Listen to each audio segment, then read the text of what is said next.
冲绳是日本最南端的县，由约150多个岛屿组成，其中主岛被称为冲绳本岛。冲绳本岛位于九州岛南方约640公里的海域，岛长约106公里，宽约11公里，总面积约1200平方公里，海岸线达476公里。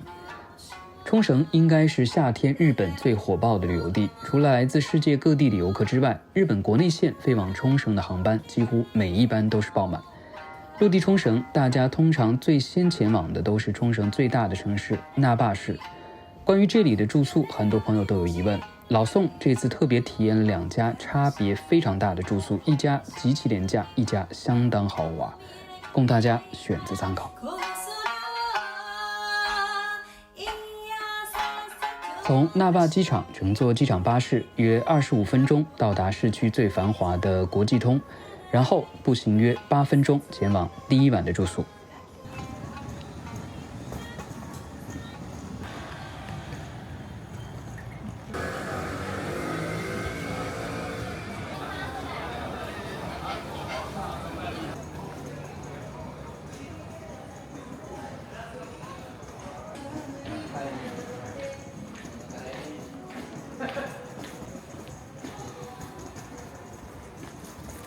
今天住的这家青年旅馆在商店街里面，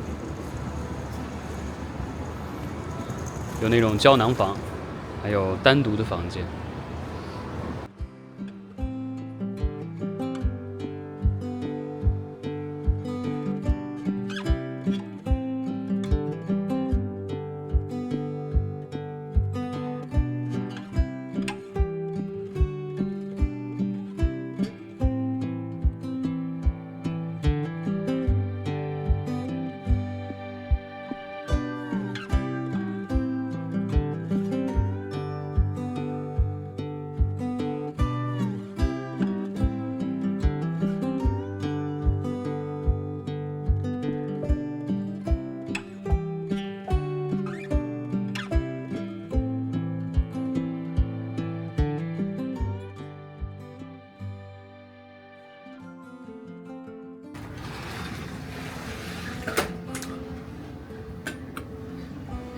它就是把2个胶囊单独分出来了而已，但其实上面都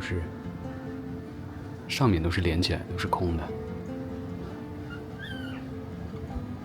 算是独立的，但其实也只能算是半独立吧。有2个胶囊房，一个上面一个下面。然后呢，这边是有一个小的桌子，底下是2双拖鞋。这个地方这是什么东西啊？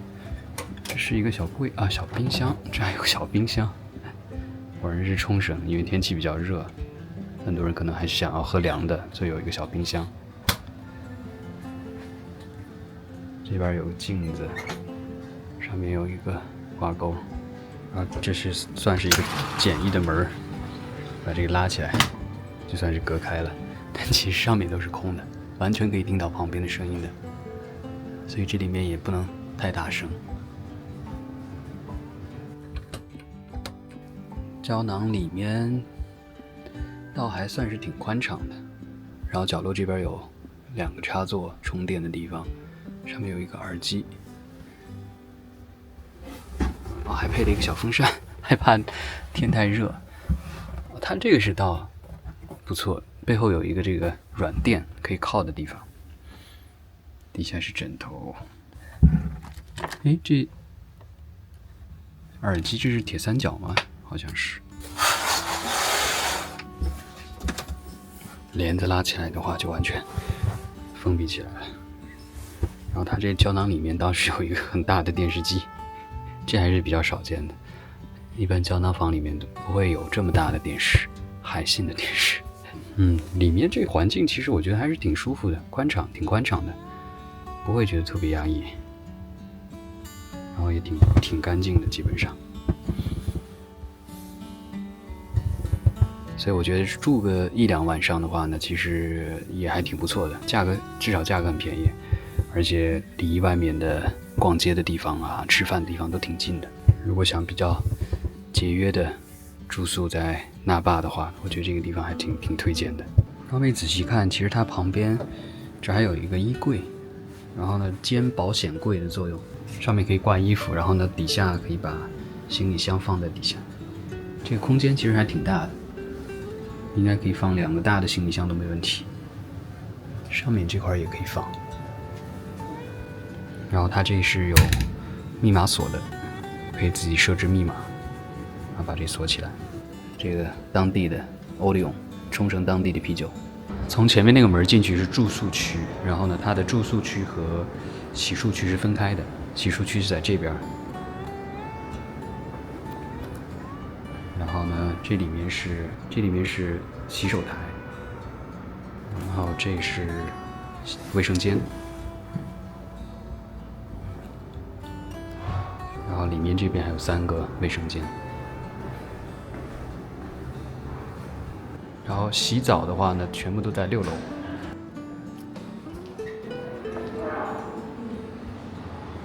然后这个酒店呢，它其实就在商店街里面，所以一出来就是很多家店，各种各样吃的都可以选择，而且都是当地人去的店，没有那么的热门。反倒我觉得应该挺舒服的。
基本上到冲绳来必点的这个就是炒苦瓜，还有一个我其实特别喜欢的就是炒这个素面，其实就是那种很细的挂面，然后炒的，这个我觉得挺好吃的。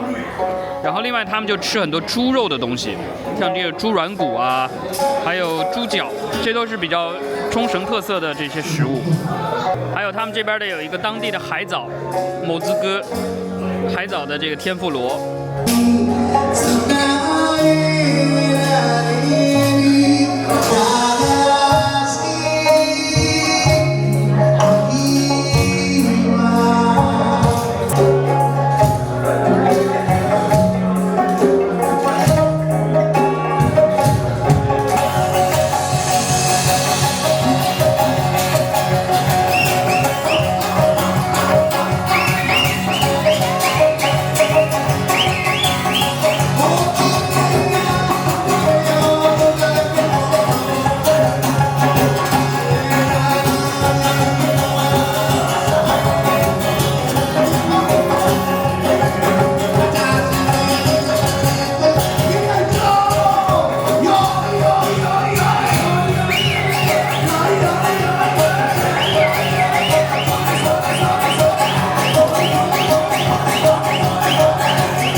第2晚的住宿选择了离那霸轻轨线位于市中心的美容桥站距离较近的一家酒店。从美容桥站步行约7分钟即可到达酒店，如果从县厅前站步行约12分钟，从酒店步行至国际通商店街约需14分钟。的确，楼看起来是挺新的，而且也挺高的。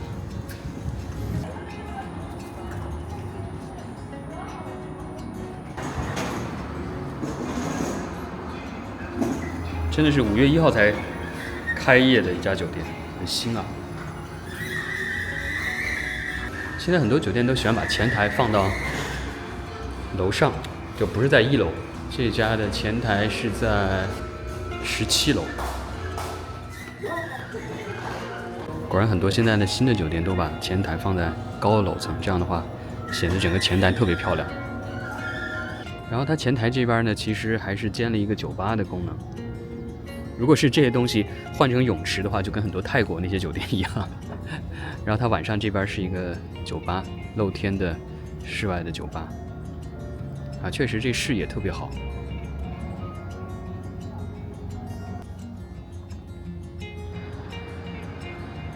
哇，这边真的是整个那霸市可以尽收眼底。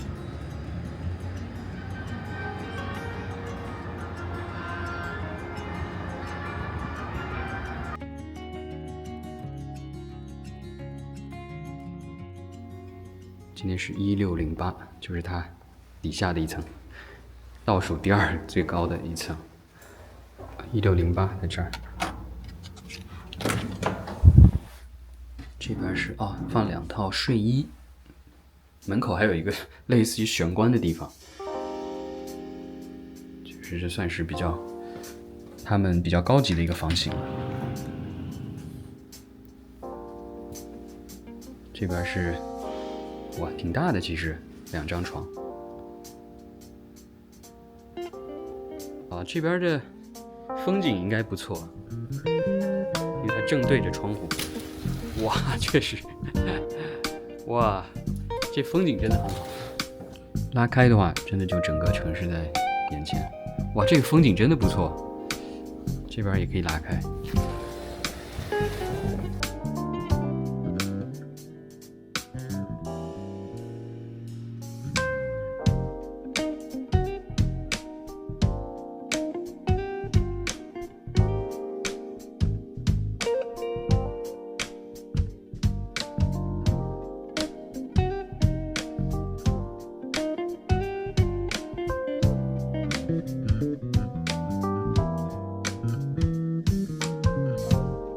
我觉得最好的就是它这个视野真的非常漂亮。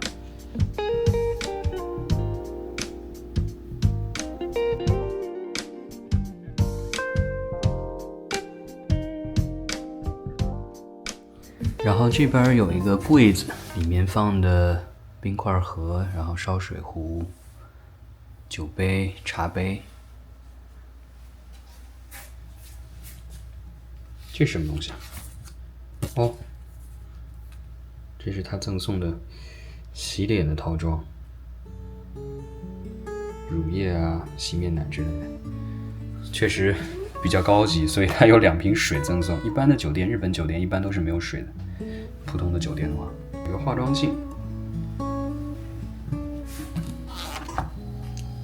这写的是免费赠送的饮料所以这应该是胶囊咖啡，它可以泡咖啡喝的。这是个保险柜，然后底下是一个小冰箱。这个饮料应该也是免费的吧？一个是冲绳当地的桑冰加香薰茶，还有一个是冲绳的这个西瓜萨。然后这里面是洗手间，这也确实挺大的，很大的空间，对日本酒店来说真的算是很大的空间了。这边还有弄头发的套装。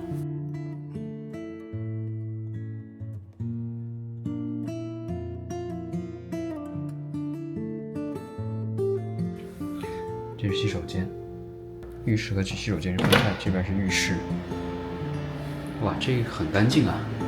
不过真的是新酒店，所以确实理应应该是很干净的。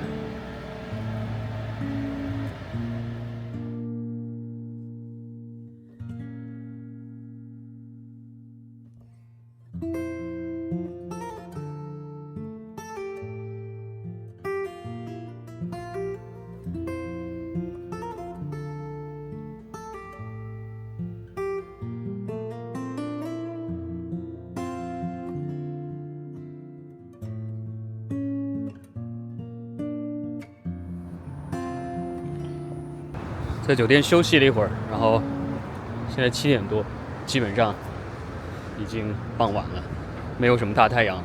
冲绳这边真的是6点半之后、7点之后，就是最舒服的时候，不热，很凉爽。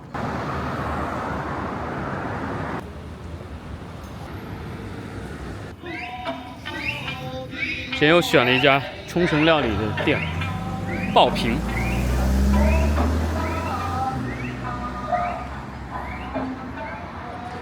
看起来应该是一家挺有人气的店，因为没有预约，所以还得等一会儿。所以很多这种比较有名的店，大家最好还是先预约一下比较好，还得等个20分钟吧。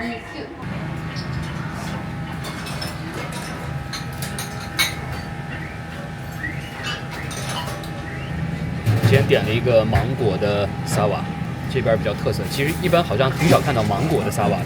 然后冲绳最有名的就是这泡盛，就是他们这边的蒸馏酒、白酒，度数比一般的日本酒要高一些的。而且冲绳各地都有不同的这个品牌，还挺多的。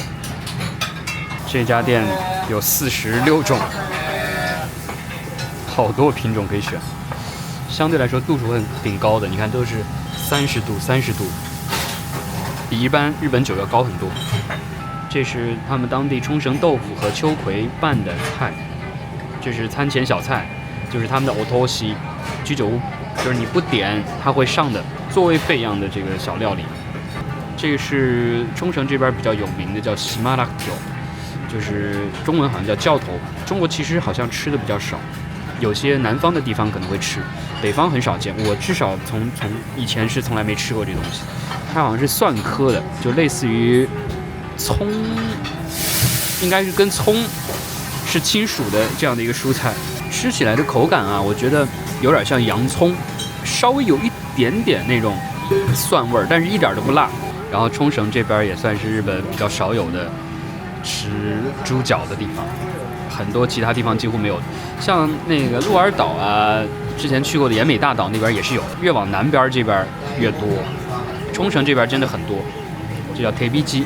我其实还挺喜欢吃猪脚的，所以我觉得这个也是完全中国饮食文化影响的结果吧。这个是什么东西？我估计大家肯定看不出来。这也是他们冲绳当地比较有名的，这是猪耳朵，跟我们一般平时吃的拌猪耳朵的样子完全不一样。它这个也是凉拌的，只不过呢，它加的是这种日本很多常吃的那种拌凉菜时候用的芝麻酱，带一点点甜味儿，跟中国的凉拌猪耳的味道不太一样。这个算是今天点的一个比较特别的一个，一般的话呢都是吃的那种叫炒苦瓜，然后呢苦瓜炒鸡蛋，然后配点豆腐。不知道大家能不能看得出来，这是丝瓜，也算是他们冲绳当地一个比较有特色的料理吧。其他地方真的，日本其他地方真的没有吃丝瓜的习惯的，炒丝瓜、肉片、丝瓜、韭菜和豆腐，就真的很像中国的那种家常菜的样子。就在冲绳的店里面，很多店里面都是没有这道菜的，只有很地道的这种冲绳的店、冲绳料理的店才会有这个，算是很当地的家常菜吧。这种的味道的话，真的也就跟中国那种炒菜咸香型的，其实挺好吃的。最后再来一个收尾，这是他们也是算是当地比较有名的绿海藻的汤，绿海藻和豆腐的汤，就很像是水池里面那个绿海藻。其实吃上去倒没有什么特别的味道，有点像那种更薄更柔的紫菜的感觉，咸咸的，没有什么奇怪的味道。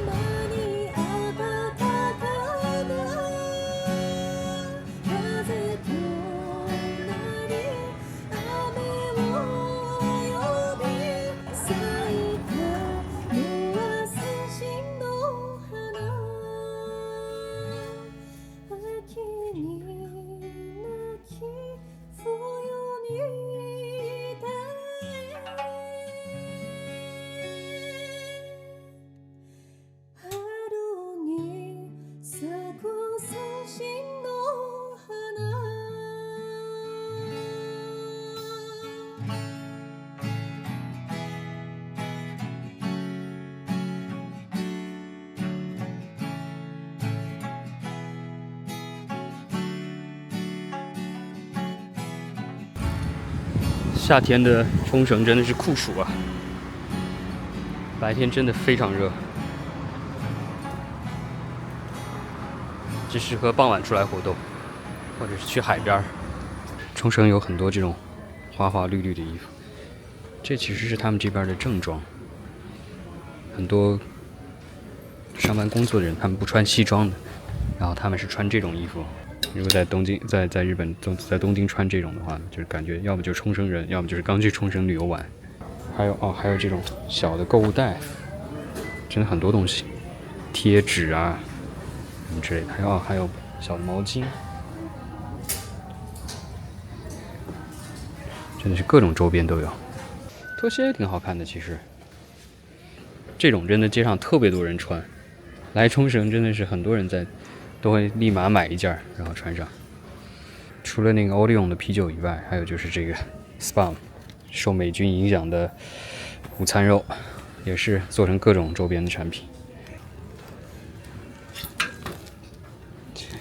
我觉得设计都还挺不错的，其实。这一件应该也不便宜吧，2750。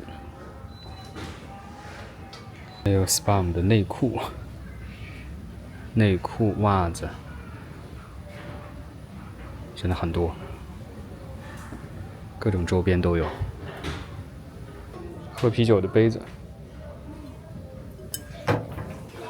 这边有介绍冲绳话的书。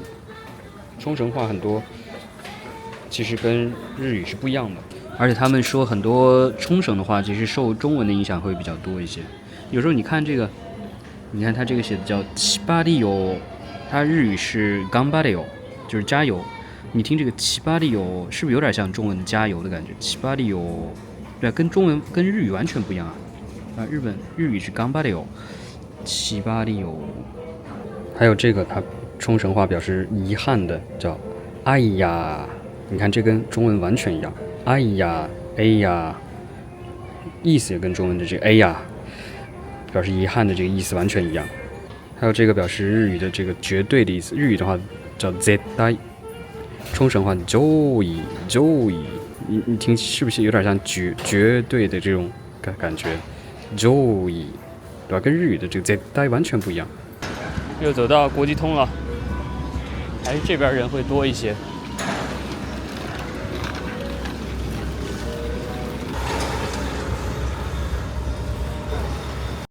这个天就适合到这种商店街里面有顶棚的地方。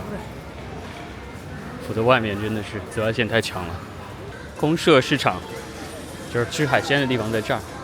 想说要不要尝试一下，其实来几次冲绳都没吃过这家市场，就是游客会常来的地方，自己倒是从来没去过。东西还挺多的，什么都有，不只是海鲜，而且这里边还挺凉快的。有点像那种小商品批发市场，这算是冲绳比较有名的。这边还有海鲜，各种鱼还有虾，种类还挺多的。很多人讲中文的，感觉应该是台湾人。果然这边还是游客更多一些，尤其台湾游客特别多。伊势龙虾。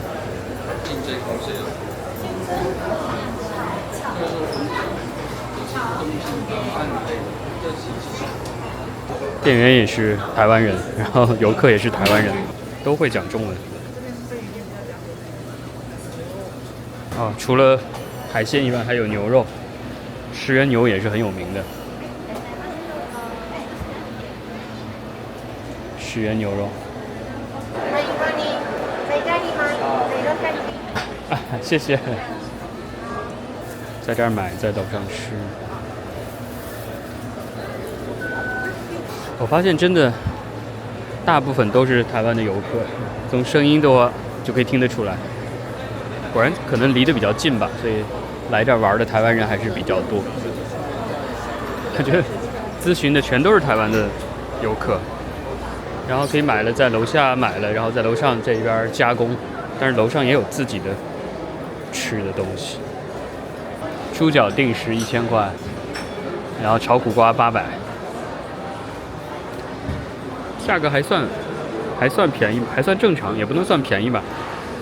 基本上冲绳特有的这些料理都有，炒素面啊，炒胡萝卜丝儿，炒鸡蛋，炒苦瓜，炒豆腐，然后就是海藻系列的，基本都有。整个一圈儿，各种各样的店铺，真的很热闹，人特别多，支付宝、微信都可以。基本上每家店的料理都大同小异吧，都是这些比较典型特色的冲绳料理，都差不多。翻译的还挺好的，炒面线、炒苦瓜、炒木瓜、炒豆腐、炒豆芽、炒面筋、炒猪杂，还有一个叫豆腐脑汤面的东西，这我倒是第一次看到。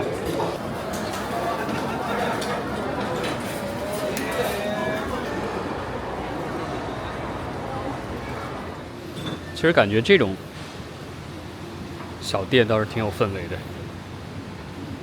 比起那个市场来说的话，真的好有年代感的一家餐厅啊！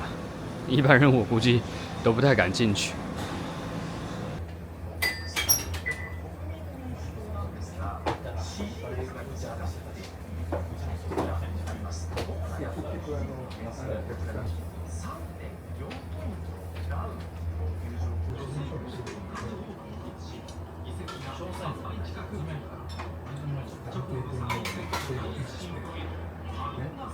点了一个猪脚的定食，哇，这量好多啊！一大份猪脚，然后还有配一个 Okinawa soba， 1300块，这量真的是很实惠啊！我感觉我都吃不完，但是好像看起来是最热门的一道料理，在这家店里面。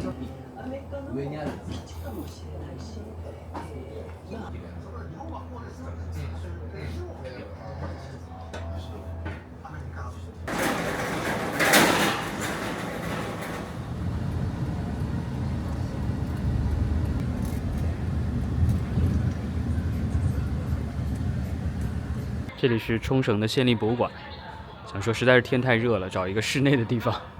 而这个博物馆好像也挺有名的，然后打车过来其实还挺便宜的，只有700块钱就到了，因为也挺近的，但是走一走也真的会热死个人。它这是博物馆和美术馆一体的，530块一个人，美术馆是400。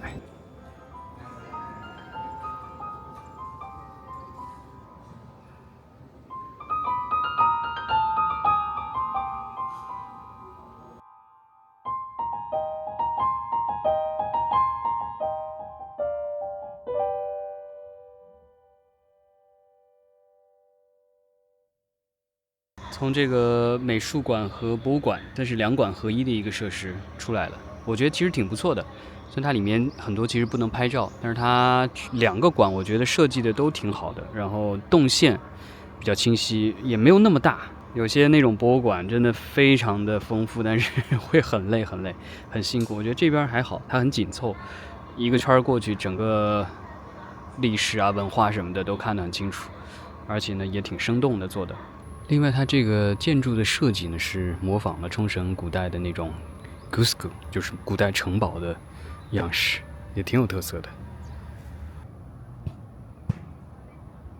博物馆旁边还有一个很大的公园，公民活动的设施。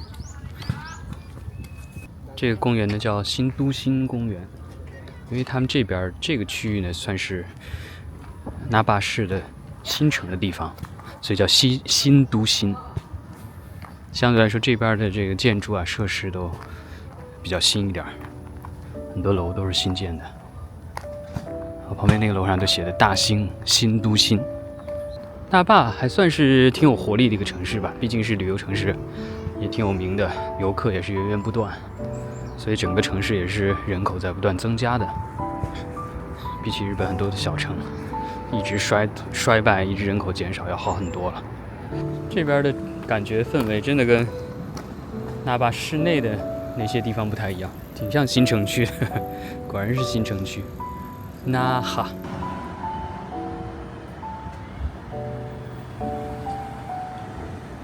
往前走应该就是到轻轨站了，差不多今天也结束了，准备坐轻轨去机场了。我是第一次来这个站，之前没来过，这边还有很多奢侈品店啊，真的是一家免税店。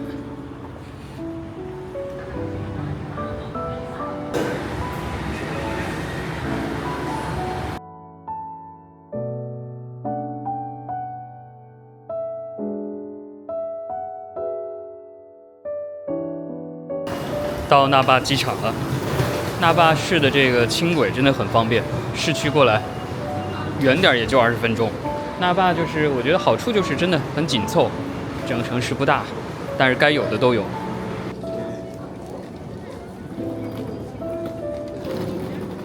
整个那霸机场在地方机场来说的话，应该算是很大的。其实，冲绳机场的国际线看起来还是台湾的航线比较多。台北、高雄，台北好几班，还有一个到上海，一个到香港的。